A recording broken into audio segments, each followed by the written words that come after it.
Okay, good evening, good afternoon, everyone. Welcome to the latest in the CSEI Seminar Series. And it's a great pleasure for me to introduce Dr. Alberto Martinetti, Associate Professor in Maintenance Engineering at the University of Twente. I've known Alberto for 10, 12 years now for Lloyd's Register Foundation connections and beyond. And his ex-PhD student, Dr. Yawar Abbas, who's a postdoc and senior engineer at NS, Netherlands State Railways, who will be joining us online. And the topic of this afternoon is what lessons effectively can be learned from large-scale projects and how can we better manage them. So this was some very fascinating work that Yawar and Alberto did. Myself and one of my PhD students had a small part in it, but they have far more to show us here from how a nominally state-controlled railway with one organization, as opposed to what we see in Great Britain with lots of players, managed to make the same mistakes we do here. So Alberto, I leave it to you to start. Okay. Thank you very much, Arnab. Well, just let me, I want to introduce not only the project, but also a bit the university where Yawar and I work. Thanks, Yawar. Yawar just achieved his PhD basically a month ago. The funny story about him is that when he came to the University of Twente in 2016 for his master, hey, good afternoon, the master in mechanical engineer, I discovered that he studied in my same university in Turin. So he had a mechanical engineer at the Polytechnic of Turin, where I basically studied. And when he graduated in 2018, we acquired this large project that now we'll talk about with Netherlands Railways and ProRail, that it is the infrastructure manager of the railway in the Netherlands. And we asked him, of course, do you want to join? And basically, his part of the PhD is about advancing knowledge management for system integration, because the entire project is how could we reconnect the stakeholders that are playing in the railway industry. And in the Netherlands, we're talking about mainly Netherlands Railways, as Arnab said, that is the rolling stock manager, so the company that is maintaining all 3,000 coaches for passenger transportation, only passengers and not freight trains, and the infrastructure manager, that is ProRail. So it's was used to be one company in the 90s. They decided to split it for being more let's say efficient at the time, also for the privatization came, but they realized that actually they make their life quite more complicated because they didn't know how to interact anymore. So we came up with the system integration project for PhD. Now, just a few words about me. As Arnab said, I'm associate professor in maintenance engineering. Our chair is called asset management and maintenance engineering since this year. I have a master degree in basically mining engineer, this is what we called at the time, and a PhD on health and safety, where of course I work more in the civil field, so like tunneling and underground construction. At the same time, I'm also involved at the University of Twente in the action of the humanitarian engineering that we are creating. So basically, we're aiming to have master program 120 EC in 3 years on humanitarian engineering, and we are also let's say building up the research line in order to multiply a bit the impact that researcher and scientists have, not only on in the Netherlands in our case, but mainly to all the underserved communities that are around, not only in the Netherlands but in different countries. And one of the can you go back for a second, Yawar? And one of our action is the EduBox, is a sort of off-grid classroom that we just recently presented to Dutch Design Week, and now it's basically sailing to Jordan, where we will test it for 6 months at Yarmouk University with refugees from Lebanon as well. Okay, now enough about me and Yawar. I also want to give you a small idea about our university. Of course, University of Twente, where it's located, is located in the Netherlands. A beautiful country, really small. Maybe some of you went to Amsterdam. Basically, you can forget Amsterdam because our university is way more close to the German border than to Amsterdam. Actually, we are 7 kilometers from there. This is a nice view. You see the tower over here. This is the engineering technology faculty. The office of Yawar is somewhere here, and mine as well. It's the only true American-style campus in the Netherlands, so it means that we don't have only classroom, laboratories, and so on, but we have also housing, around 2,000 rooms for students, and now it's becoming an issue because there are a lot of international students coming, and we don't have enough space. And we have, of course, sport facilities now, and they are not in the picture. They're somewhere in the top corner where the students can do a lot of sport exercise. About now, going down a bit in our chair, as I told you, we are in the chair of Asset Management and Maintenance Engineering chair. We are embedded in Design, Production and Management department. It is one of the five departments in the Engineering Technology part. Our chair is Professor Leo van Dongen, that also explain why we have a strong connection with railway, because there's been for more than 20 years the Chief Technical Officer of Netherlands Railways, so we have obvious contact with the railways industry. We have different projects, not only in the railways. Of course, Yawar Abbas is included in our railway project now as a postdoc, and now is also a senior engineer in NS. We have Ashid Yain, that is one of my PhD students as well, that is working on maintenance of electric aviation. And you can see a picture of there. This is a Cessna Skymaster. It's basically 2 engines aircraft push-pull that we are trying to retrofit on an electric aircraft. So we have to remove all the piston engines and place battery pack and electric motors. Then we have project with Willem Anstra and Enrique Olveda. They are more looking on the circularity of electric grid and switch from energy company. Other PhD students are more focused on the technology, like Sarah Chef Arno Kok. Sarah is working on augmented reality troubleshooting system for maintenance in the railways, but not only. You can see a picture over there. Basically, what we are trying to build up is a sort of headset like the HoloLens that can support the operator in troubleshooting during the maintenance operation. So not only giving a sort of list of tasks that they have to do, but also to help in figure it out what is the problem, because that's the most interesting part. And for doing that, you have to combine data that come from different sources, like real-time data from sensoring on the train, but also work order or instructions. So we are building up a synthetic database where the augmented reality can be placed. We have some courses on maintenance engineering, design for maintenance, safety by design, and so on. I want to give you an idea also about, from a technology perspective, what we do.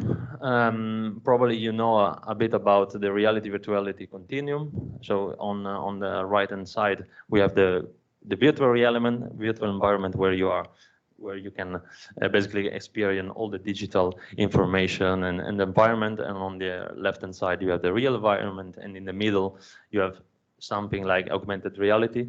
Is there anyone that knows what augmented reality is? I suppose so. Basically, you are looking at a real environment with a headset or with a tablet, and you are overlapping the real environment with digital information.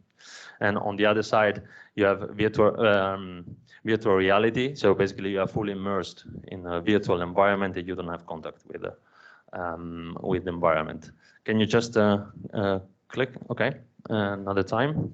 These are four examples actually. So on the right hand side, you have the virtual environment. These are two projects that we had with them. As you can see here on the bottom corner on the right, you have an operator that is being trained to do some operation replacing the motor of a door of a train.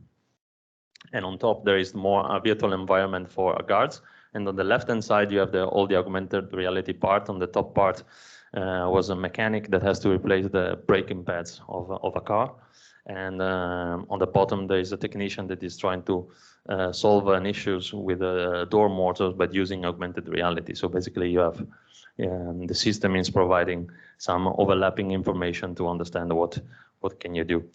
And it's quite promising at the moment, this technology, and Netherlands Railways want to invest quite heavily on this situation. But what we basically realize is that the company want to deploy augmented reality because they see potential, but they are not ready to accept it because they don't have the infrastructure, they don't have the unit that can deal with this type of technology. So even if the technology is ready, most of the organization are not ready to use it, because it's not like, okay, you upload on the HoloLens some software and that's it. You have to tailor the augmented reality environment for each operation. So it can be quite consuming. Okay, now just we'll go to the agenda. Yawar mainly will give an introduction to the research topics that we want to present in this seminar, the fundamental of the LEAF approach that Yawar will explain. We will dive in the case study. So we will use as case study the ERTMS. I think that you might have heard about the ERTMS in the railway. So it's a new European railway traffic management system. We will explain some results and give you some key recommendation and the next steps that we want to do for this research. We will try to have it a bit more interactive. So we have also prepared some questions for you. So should not be too boring, but whenever you want, please stop Yawar and in the presentation, and I also will be around. Yawar, can you pick it up from here? Yes. Can you hear me? Yeah, we can. Okay. Thank you, Alberto. Also, thank you to the organizers for giving us this opportunity to present this work. I'm really excited to share some insights with you and welcome you to this seminar as well. Okay, so let's continue. Let me first try to put some light on the research context in which this study was conducted. Some of the points are already mentioned by Alberto, but just to reiterate some of the points, we are living in sort of like, we are experiencing a lot of digital transformation in the railway sector. There is a lot of talk about sustainability and smart mobility. We of course want to learn from previous mistakes. And we want to build and maintain the expertise so that we can improve the performances. So ERTMS is one of the key transformations that's happening in the European railway network, where through the European body to facilitate more easy transportation between countries, they want to have a unified traffic management system, European Rail Traffic Management System, so the ERTMS. That was already agreed upon back in the 90s, early 2000s. And so now we are moving slowly towards actual implementation, upgradation of our safety systems in each state member countries, so that we have the same traffic management system in all the European countries, so that we can have faster, more easier rail transportation in Europe. But ERTMS is not the only transformation that's happening. Of course, the railways are getting more and more digital. There are a lot of IT elements coming into the trains. Previously, they used to be more mechanical trains. So the train driver, for example, he had the expertise to he could smell how the engine is working to say if it's good or not. And now there's a lot of element of IT elements that have a shorter lifespan. The software comes faster, and it's not so easy to change your workforce for those kind of changes and train them in time for such kind of changes. Of course, it's important to mention that in the earlier phases, at least in the Netherlands, the Netherlands Railways was much more in charge of the design process of the trains. So their engineers, they said what the organization needs, and then the train was built based on the needs of the organization. and that shifted. The procurement approach shifted in the recent past, where they were buying the train off the shelf and adjusting the organization for the train. A common example is where they had to build a because all the parts that were below the train were shifted to the roof of the train, which means the maintenance track was also needed to be built on the roof of the train. So those kind of examples. And of course, ERTMS, coming back to ERTMS, an initiative was taken in the Netherlands Railways to do a pilot project to see whether we can implement ERTMS in a proper way. And this picture is from that report that was submitted to the Parliament. And surprisingly enough, it says that providing advice and recommendations based on the learning experiences was not part of the mandate. So what I want to stress here is that learning, organization learning, is often under discussed, not really researched, not really the focus of the such goals, and we need to bring it more in the spotlight, and that's what we try to do in our research. Let's go to, so that was the context. Now let's look at a little bit of the research problem.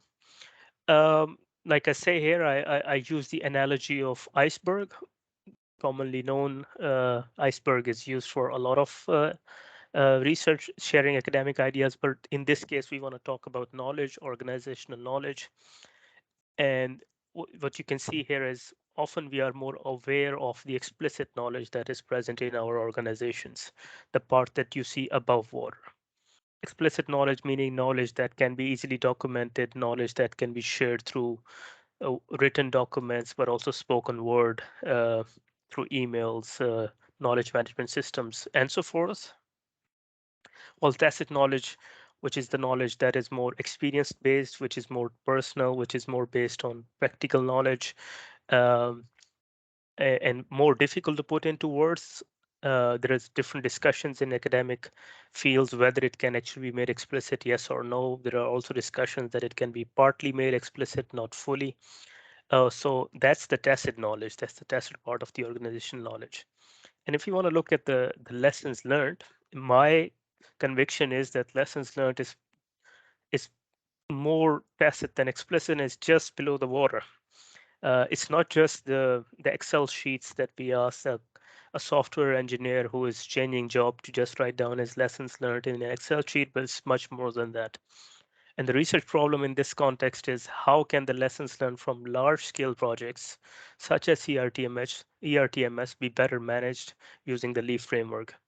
What are large-scale projects? I will explain shortly, and what is LEAF framework? I will also explain shortly. But I hope this gives you some context of our investigation. Now, looking at the railway sector, of course, it's important to mention that it's a sector where a lot of parties need to work together. Here you see an example of a train that is running on some rail tracks. The entity who's in charge of maintaining the rail tracks is different from the entity that is in charge of maintaining the train, or even the catenary and the rail tracks. So catenary and rail tracks are under the responsibility of sole primary infrastructure manager, in this case ProRail, and the trains are being run by Netherlands Railways, but there are also some smaller parties that are running the trains. But also you can imagine the train driver, the conductors, the staff working at the stations, and they all need to work together uh, to deliver the service. So they all need to integrate. And the terminology often used in railways is system integration. Like, but in common words, it's more about working together. If you look at it from system engineering standpoint, it's about the V model, and when you design an element, when you put those elements together, the part of putting them together is system integration. But we have to realize that it's not just at technical level, but it's also at operational level and tactical level. And in this context, how can we make sure that what we are learning on a technical level, on an organizational level, on an operational level, is implemented in the next projects, and we don't repeat the same mistakes? So that's roughly the research problem. But let's involve you also in this discussion. So we have a VOOC lab. You can scan this barcode. You will come into an environment where you will see some postulates, some statements where you have to give your response. Or you can go to vooclap.com and enter this code. Once we have all the people joined the system, I will then share the postulates, and then we will continue from there. So if we have 5 people right now in this environment, I will give it 5-10 more seconds to make sure that everybody who wants to join this interactive session is able to log in.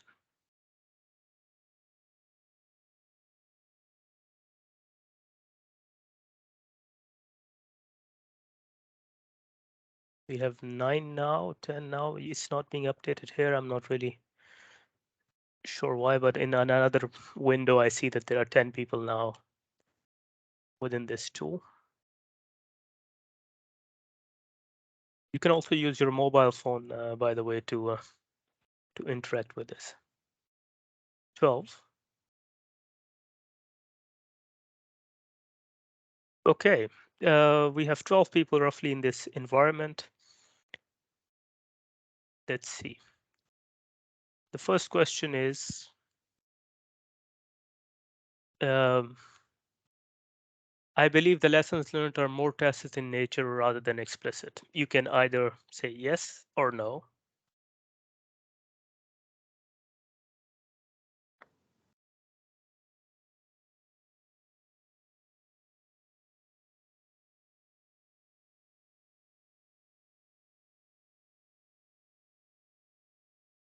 Okay, we are almost there. 3 more to go.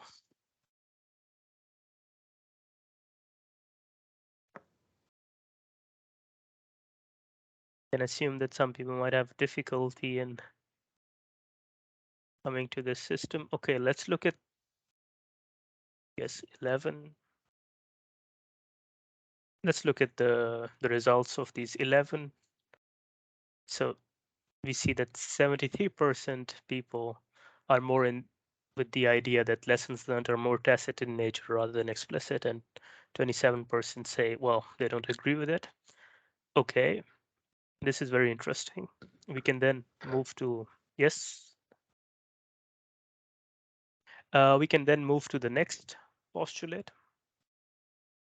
I believe tacit knowledge can be shared through digital means.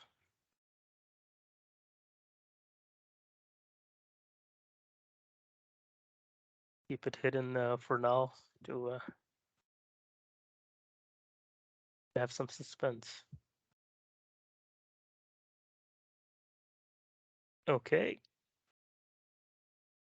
Here we see that it roughly 64% agree that it can be shared through digital means, which is very interesting because also in academic literature, we see this split between academics where a large majority, well, fair amount of people think it can be shared through digital means, but there are also some conservative ideas of no, it's really tacit, it's really personal, you cannot really share it through digital means. Okay. So this gives us some context. I will go back to the presentation and then come back to this WOO Club at a later moment. But just to summarize, what do these results show us? They show us that first of all, there are more and more academics who believe that digital means can be used to share tacit knowledge, and our research also builds upon that work, and also that tacit lessons learned are more tacit in nature than explicit, and our work also builds upon on that. But of course, we recognize that there are also other views to look at the subject. Okay, so fundamentals of LEAF approach. LEAF approach was developed within the Netherlands Railways when I started to investigate what is actually the problem with knowledge sharing and why cannot we share and implement lessons learned in a better way. And I came up with these 4 features, namely learnability, embraceability, applicability, and findability, and hence the acronym LEAF. The idea behind it is that if you implement these 4 features properly in your organization, then you are closer to the zone of so-called optimal knowledge sharing. And each of these features is built upon certain variables. And so if you can enhance those variables, in a proper way, then you can enhance that feature. And if you enhance that feature, you get closer to the zone of optimal knowledge sharing. Let's quickly go through it. So learnability. Learnability, of course, talks about two variables. One of them is um, people learn in different ways. Some people learn by reading a document, reading a report. Some people learn by watching a video, listening to a podcast. We need to make sure that there are the different ways of knowledge sharing are available for our organizational workforce, that they have access to it. Um, Generally, the idea is mostly Excel sheets are available in large organizations, and they are not really an attractive way of for people to learn. We need to see how we can make it more easier for people to learn, provide different ways of learning.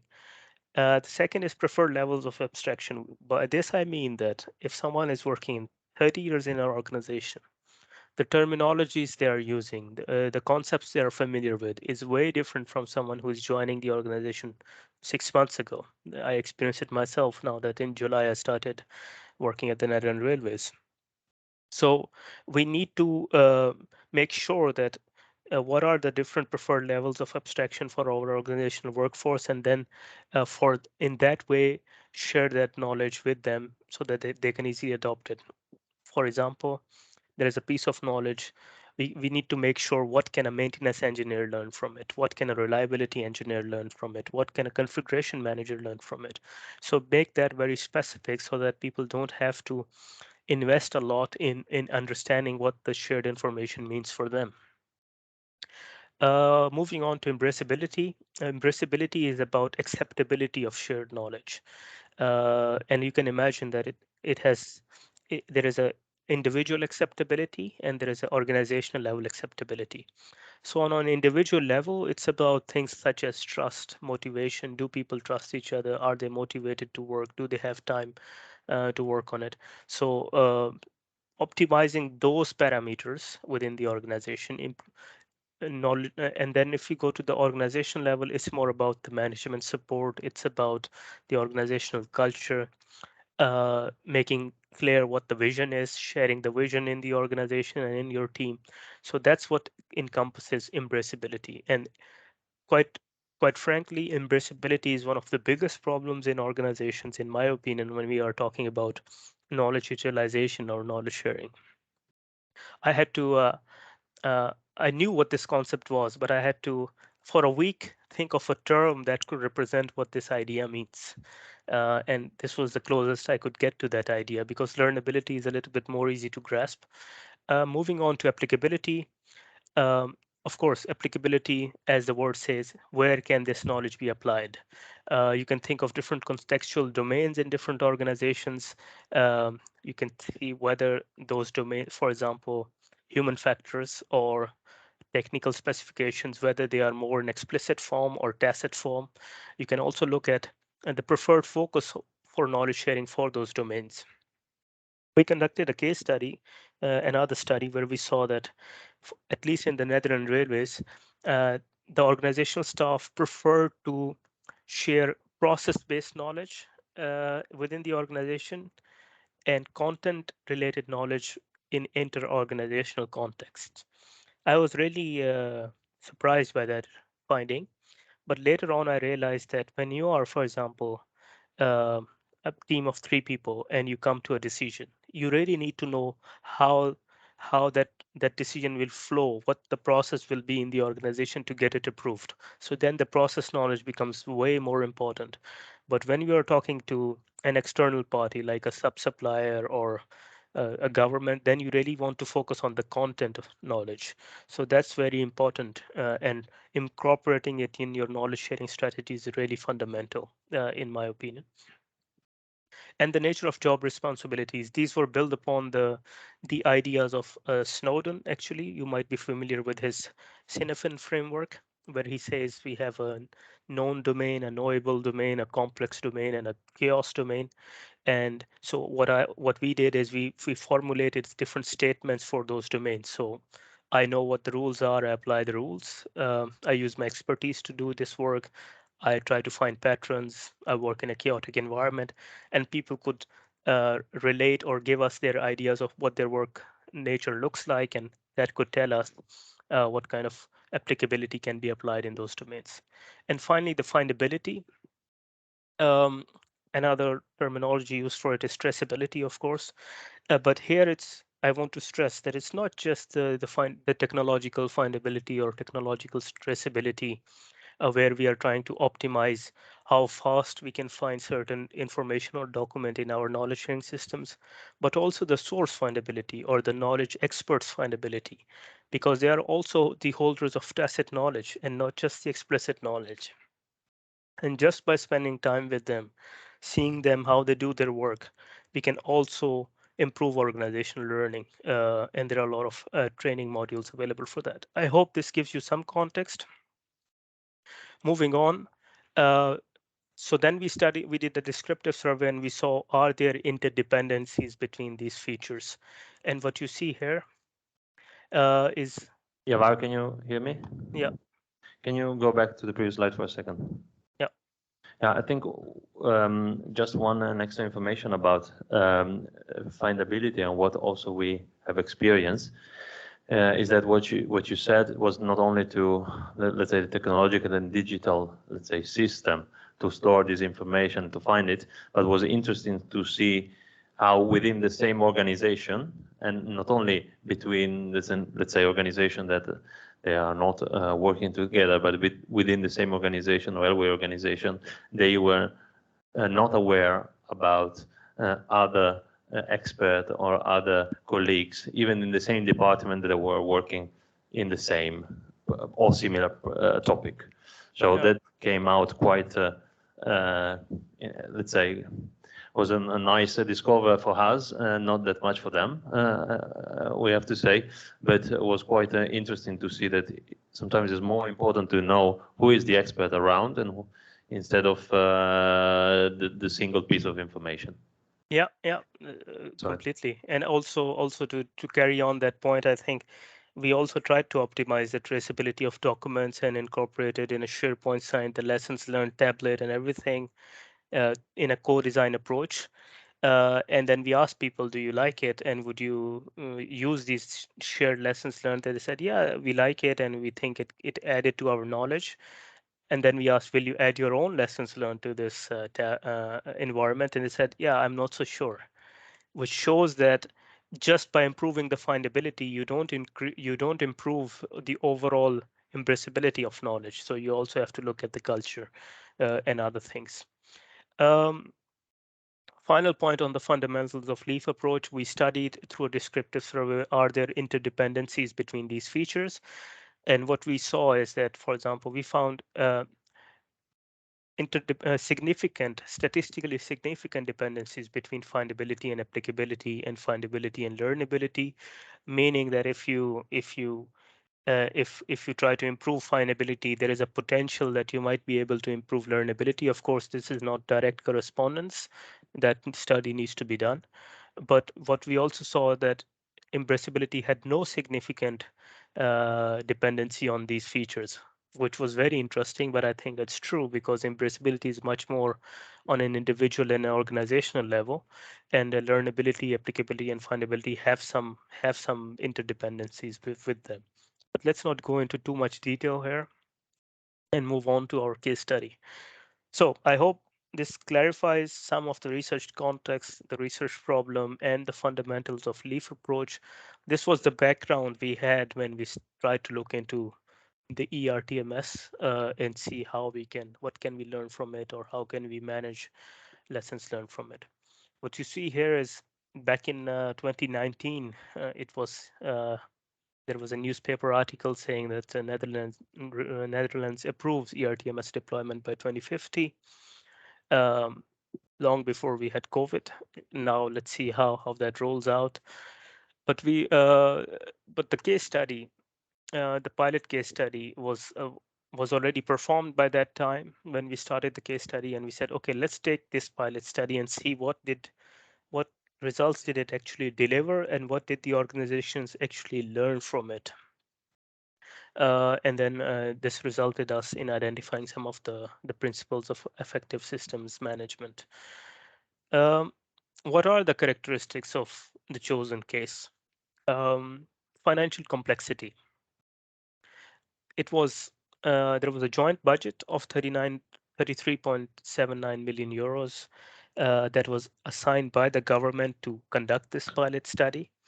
And you can imagine that there were different parties that were involved. So the main railway network, railway operator, Netherlands Railways, but also the infrastructure manager, but also the engineering consultancies and the freight train operators. And this joint budget meant that that had to be coordinated, who gets what. Because in big organizations with government funding, at the end of the day, it goes down to money. That brings a lot of complexity, and learning is good. But if the finances and the money is not connected, a lot of managers are not interested.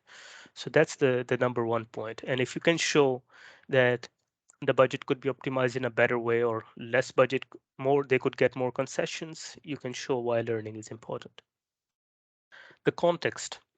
There were a lot of cultural differences and legal compliances issues. One example I give here is on this track between Amsterdam and Utrecht, where the pilot was done, there were some Deutsche Bahn trains running under through the German rail network provider.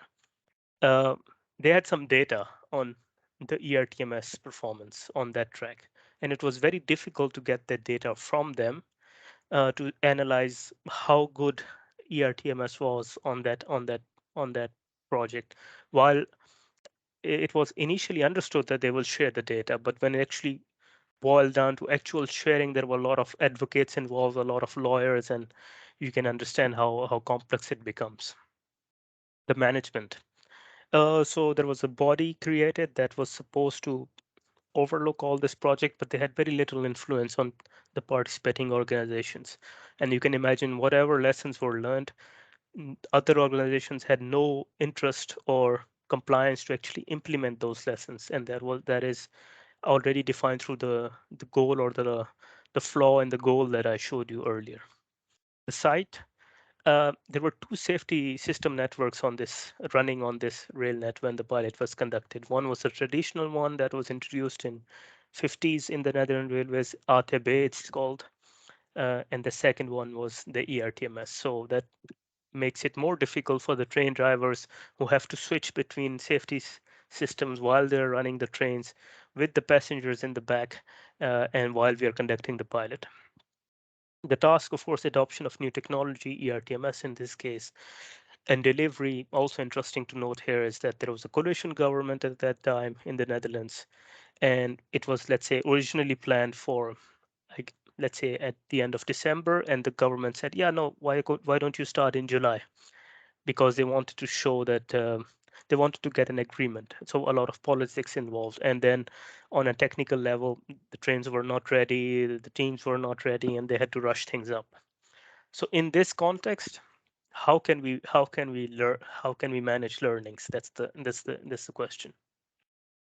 We developed a nuanced methodology. We conducted 24 structured interviews and then did a qualitative data analysis of those interview responses, and then coded them, put them in different categories and themes, and then validated them through independent assessors, and then measured the interreliability between those assessors, and then we were able to show that the results are uh, reliable and trustworthy.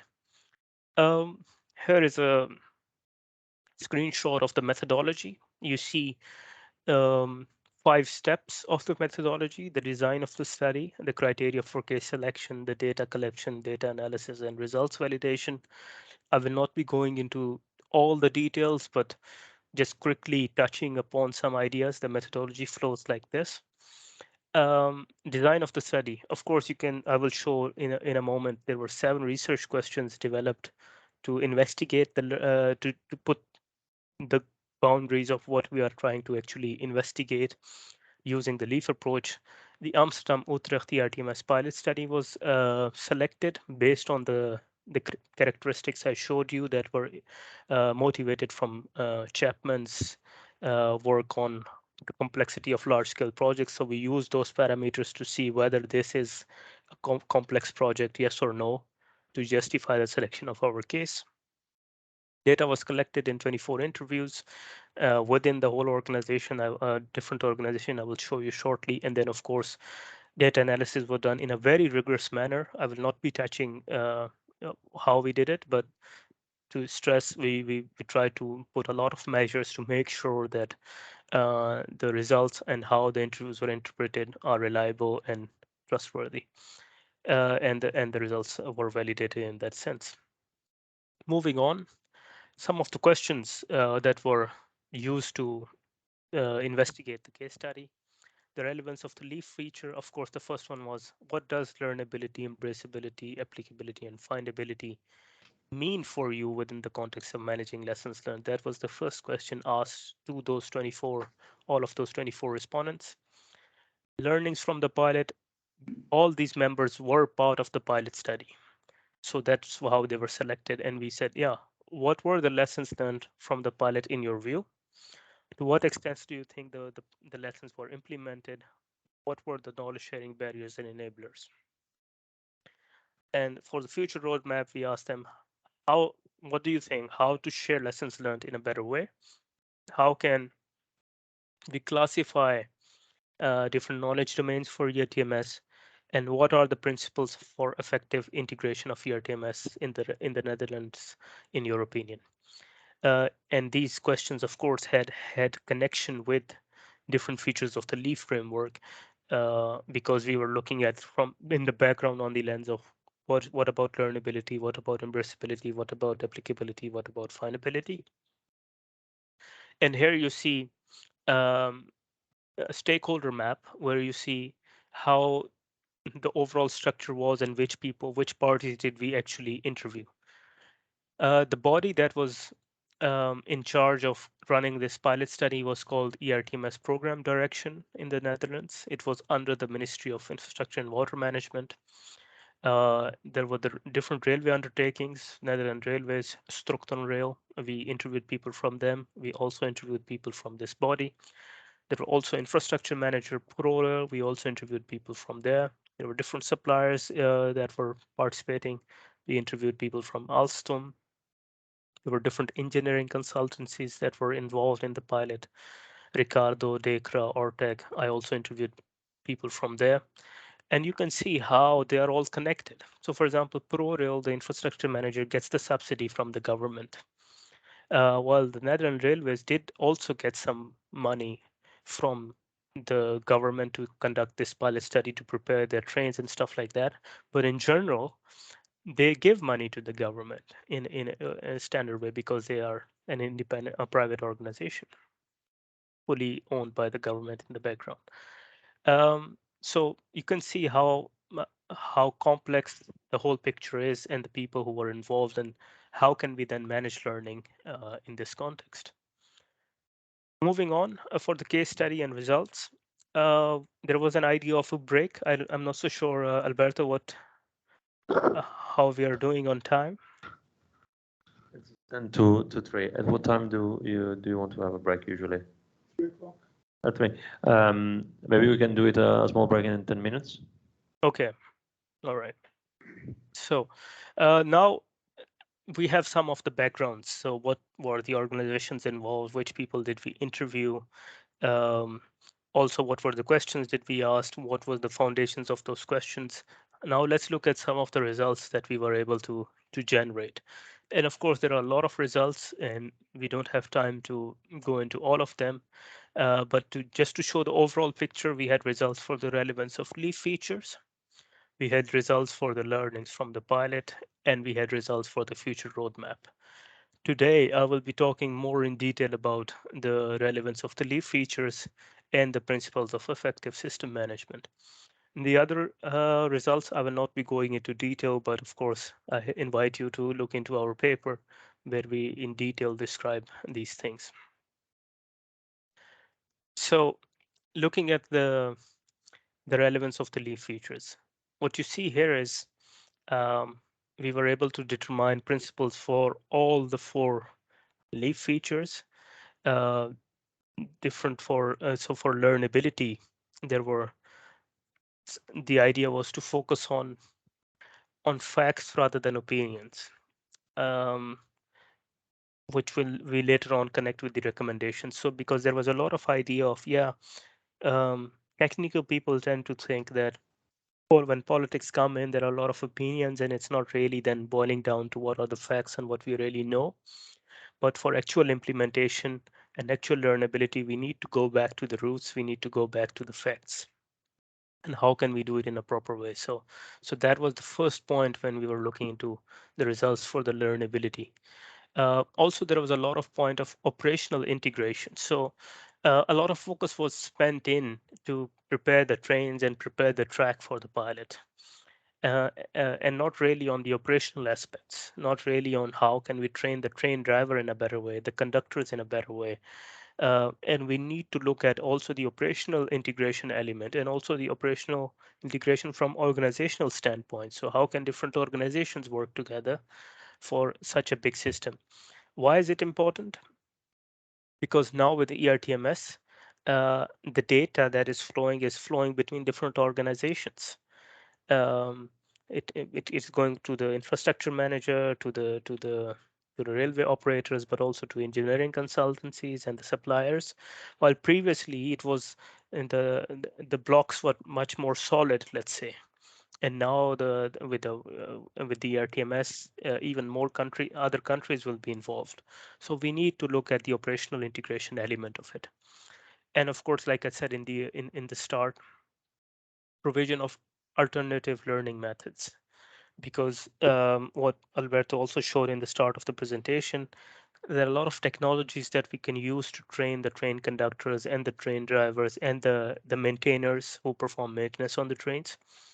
And a lot of case studies have been done by our group as well. But the organizations are not really.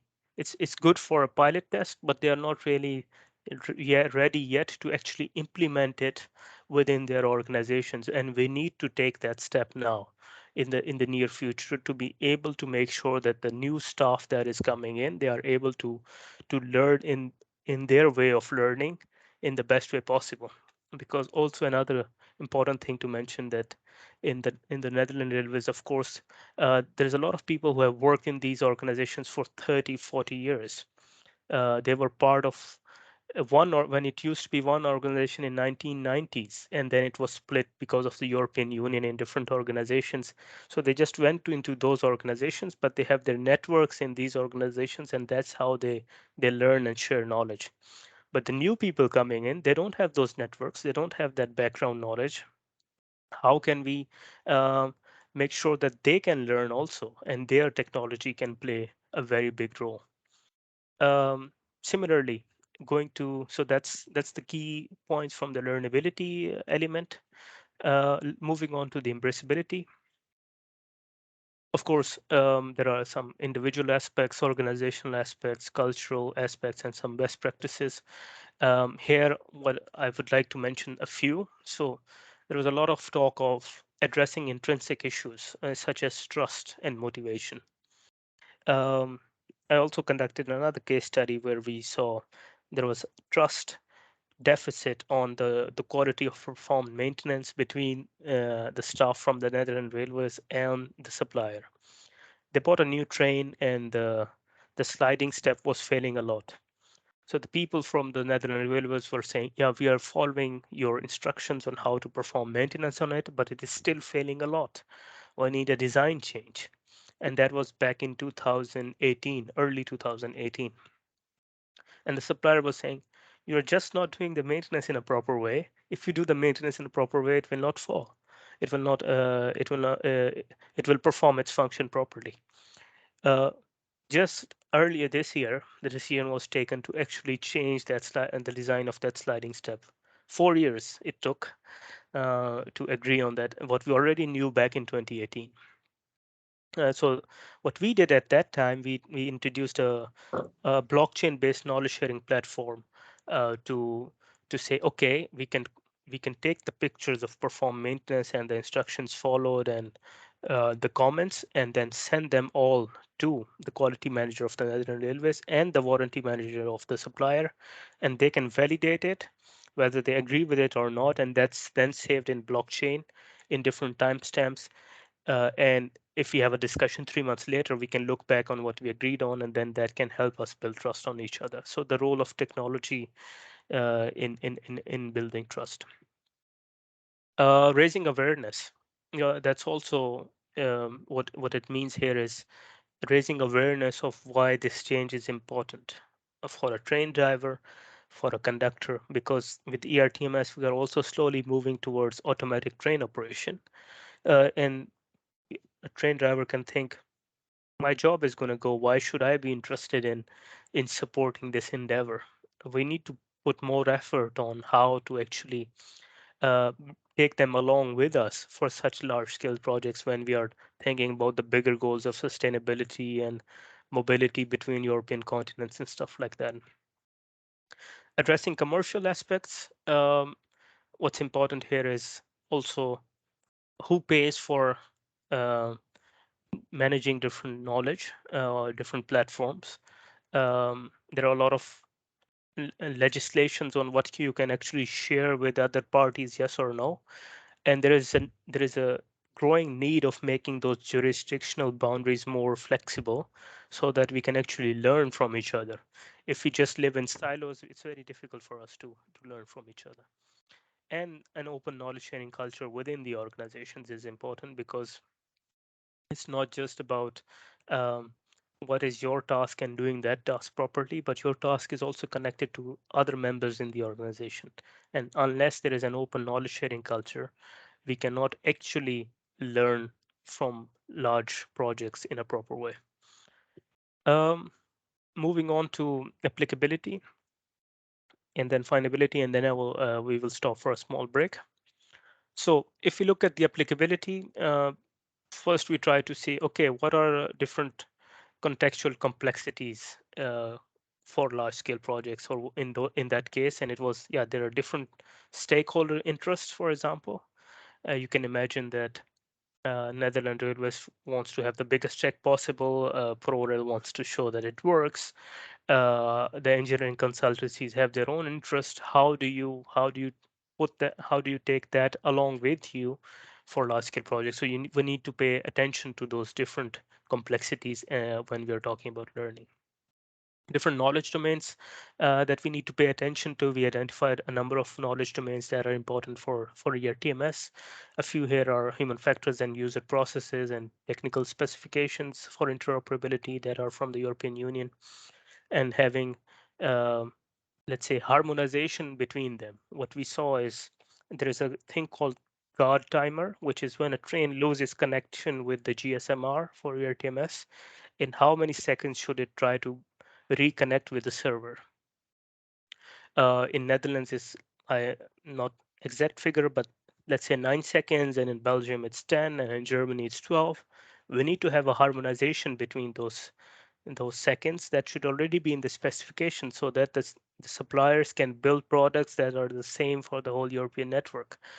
Simple things like these. But also, for example, building communities of practice. A lot of work has been done in knowledge management research on communities of practice and their importance. So that's also important for applicability. Finally, for findability, we stress that the need for informal knowledge sharing for actually sharing tacit knowledge, because you need to see the expert in his work environment to actually learn from them. They cannot explain everything what they do. A trained mechanic cannot put in words how he does everything. He knows a certain way of doing a process works, but he doesn't know why it works. So unless a new young mechanic is able to watch that experienced person in his work, it's difficult to actually share that knowledge and to learn from that knowledge. And of course, easy traceability of stored information is very important, because we have found that if people cannot find what they're looking for in our knowledge management systems soon enough, they lose interest and then they don't learn. Let's have a break here. For how much time are we having a break? 5 minutes, I would say. Okay, so we are back at, Yeah. we are back at 4-6. Yeah, something 3-6 here. Yeah. Oh, okay, 3-6. Yeah. Okay, thanks. See you.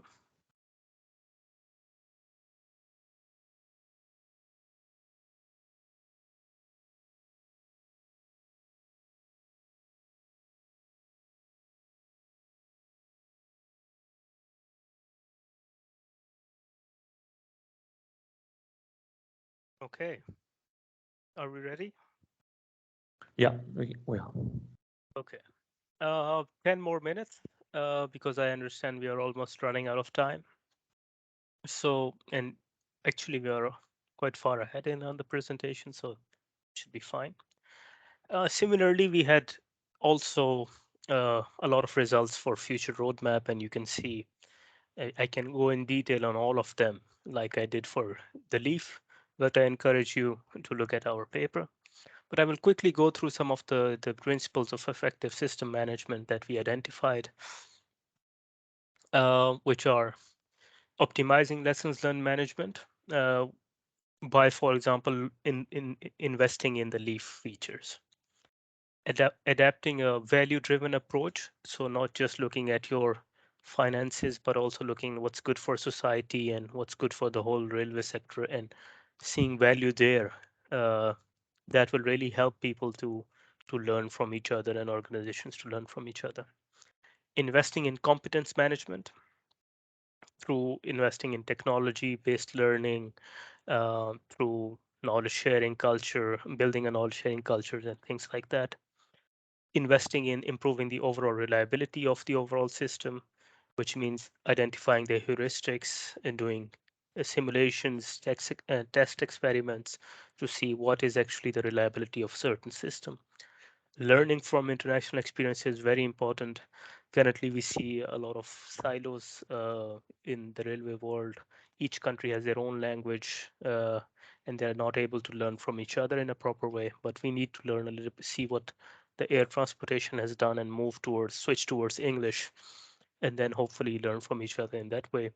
Ensuring coherent and robust specifications. The example I gave you about the guard timer, that's a classic one. Having a lean approach for system architecture, meaning that all the intelligence should be central, and then all the other stuff should be decentralized. What we specifically mean by that is explained in the paper. Embracing and facilitating digitalization, that's very important. The trains are getting more digitalized. New uh, it, our customers, the traveler is getting used to digitalization, and the sooner we embrace it, the better service we can deliver. Driving innovation, and that's what I said, relaxing the jurisdictional boundaries, ensuring an integral approach, so not just thinking about your organization or your work, but also its connection with the overall system. Building trust in people and the systems. The example I gave of blockchain is an important one here. The last three ones: building embraceability for knowledge utilization. Uh, there again, investing in trust, investing in the culture, investing in training the workforce. That's also important. Like we showed the examples of how VR and AR can be used to train the mechanics and the train conductors. And finally, formalizing knowledge sharing. What I mean by that is, like we have safety plans, we should have knowledge sharing plans in the organization so that we can actually learn from it. Um, Going back to the key recommendations, after all this study, we recommended the policymakers to have an independent system integrator. It's the idea is to have a body that is able to give expert advice to the policymakers. They have the content knowledge, but their paychecks are not coming from the infrastructure manager or the railway service provider, but their paychecks are coming from the government, and they are responsible for maintaining the fact book. Because earlier I told you there is a lot of talk of um, focusing on the facts. So we need to have a fact book that should be co-managed with all the main parties, the railway undertakings, infrastructure managers, suppliers, and consultancies. Similarly, focusing on value-based approach for society, but also organizational culture integration. So having the same culture in different organizations is important. Focusing on short and long-term goals. A person gave me a very good example. He said there are like two babies. Each baby has their own need. One is for long term and one is for short term. And so we need to look at it in that way and not just say, oh, that's far away. Don't need to focus on that, or we only need to focus on that and short term goals don't matter. And finally, having an interactive learning program based on the LEAF approach. That's the responsibilities of this independent body, we suggest the independent system integrator. And to these organizations, we suggest on building trust in their people and system to improve their learning and building training programs, articulating lessons learned based on LEAF approach. And for system integration, we suggest them to have a lean approach to system architecture and harmonizing specifications. Finally, I'm not so sure how much time we have, but I had 3 postulates still remaining for our interactive part. Alberto, what do you suggest? And looking at the time, I think we should skip it. Okay. So summing up, what can we learn from all this? We can learn that managing lessons learned requires the right balance between the cultural and technological aspects. And by focusing on LEAF, we can develop advanced technological solutions and policy recommendations that can help us to improve organizational learning and railway system performance. Next steps, of course, it's interesting to look at the role of how, if we invest in lessons learned management, how it is connected with KPIs like cost and reliability. Does investing in them really help us save cost or improve our reliability, yes or no? And also looking at how we can use how we can actually validate these principles and adequacy of LEAF in different contexts. I would like to close with what Albert Einstein said. The only mistake in life is the lesson not learned. And we try to show a way on how we can actually learn from our lessons. I hope you enjoyed it. If you have any questions, please feel free to reach out to me or Alberto. Thank you, Arnab, for organizing this, and it was a pleasure working together. I give you the floor for the final roundup. Great, thank you very much, Yawar. Yes, it was a great pleasure to work with you on this. Let me open it up to any questions, anybody online as well as in person. So if anybody has anything, questions online, please raise your hand to ask. If not, I'll start with a question which asks, I mean, the railways are a large organization, which are complicated. What about a smaller, I mean, is this way of analyzing it and then looking at the lessons learned appropriate for all organizations irrespective of scale, or how would you look at it? Thank you, Arnab, for this question. It's a very interesting question. My contention is that when we are talking about learning, of course, the 4 features of the LEAF framework, the learnability, embraceability, applicability, and findability, they are valid in any context. Of course, if it's a very small entrepreneurship, like 5, 6 people, then perhaps you don't need to put in a lot of system and processes to actually improve or invest or incorporate those features. And if it's a large organizations, you need to incorporate it in organizational processes. That's where the difference comes. But by looking at these lens, but on these 4 things, you can actually have a very structured way of looking at learning.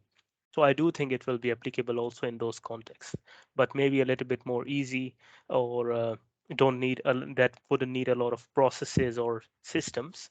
And when we are talking about large organizations, then we need to incorporate the processes and systems. Does that answer your question? Yes, it does. Yeah, so kind of like a flexible method depending on the size and needs. Yeah. There was one other question I had, and this perhaps a bit controversial having worked with you on this one, is that the tacit knowledge and its digitalization of. I'm thinking about it now. I wonder if you can digitalize it, is it knowledge? That's, it's going down the philosophical route, but I wonder now, that many philosophers would say, for example, if you're looking at a totally different domain, that of religion, you cannot discuss God because it's so big and so powerful that words do not contain it. And I now sometimes think, well, isn't the nature of tacit knowledge such that perhaps there's no way to put it down, and I don't know how to convey it then. Yeah. But by saying we can digitize it, it stops being tacit. Yeah, that's fair enough, Arnab. And I think there are a lot of academics who stand with that statement. My contention here is that experience-based knowledge with time it can be put into words, but not immediately. It takes time for a human mind to actually do all the processes and see what it actually is, and then depends on their characteristics as well to be able to put into words. What we try to mention here is the digitalization element. So we take refuge in Nonaka's organization knowledge sharing theory, where he suggests that there are basically 4 ways of knowledge flowing between tacit and explicit form. So the SECI model, so socialization, externalization, combination, and internalization model. And he, for example, says that you can convert tacit knowledge to explicit form through externalization. There are other academics who would say you can partly do it. So there is an articulable form of tacit knowledge that you can make explicit, and there is an inarticulable form that you cannot make it explicit. Of course, there is another discussion of what's the difference between explicit knowledge and information, but let's not go into that direction. So we say, okay, you can use externalization to share tacit knowledge in explicit form, but there is no mention in Nonaka's work on how technology can help it. And what we do is we try to demonstrate, by facilitating the findability of experts, by facilitating a tab of lessons learned. You are helping that expert to share their knowledge through technology with other people, and also identify for whom is this knowledge important, where can we where can be there were pitfalls, for example. So in that way we try to address it. Does that address your question? Yes, it does. And I think there is an issue here in the sense that there's a belief, oh, if we digitize it or digitalize it, somehow magically all this knowledge, tacit knowledge, will be converted into something that can be used. It's not so straightforward to do, and this is a good attempt to try and say, well, here's one way to do it. If you follow these kind of ideas, it still leads to how does and over it, these projects are 10 years long, maybe 15 years. How does an organization learn? Well, over 15 years, an organization is quite a dynamic. So how does, as it changes, does explicit knowledge change as well? Yeah. But that's another question for another study.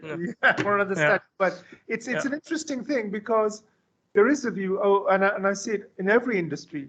Let's digitize it, whatever, and magically everything will be there for the next group to pick up. But it doesn't quite work like that, because that's not the nature of tacit knowledge. And by the way, the organization itself has changed. So how you take that digitized knowledge 10 years down the road is very, very different. And I think these questions will very quickly come up on society in general. And as we get more complicated in terms of technology and complex systems, socio-technical systems, that if we don't think about them, we'll again have to react, which is basically what Netherlands Railways were effectively trying to do here. Yeah. And also just the last standing point here is like new generation likes it very much to watch a small video to learn rather than reading a document of, let's say, 10 pages. And we need to introduce these systems in our organizations if we want them to learn from past experiences. So that's also what we try to demonstrate here. Yeah, the TikTok generation, right? Exactly. Yeah. Any other questions, anyone? Otherwise, thank Yawar and Alberto for coming and interesting talk. It's recorded, so it will be uploaded on the CSEI website. Thank you very much, Arnab, for the invitation. Great. Wonderful. Thank you. Thanks a lot, Yawar. Thanks, Yawar. Thank you. Take care. Bye-bye.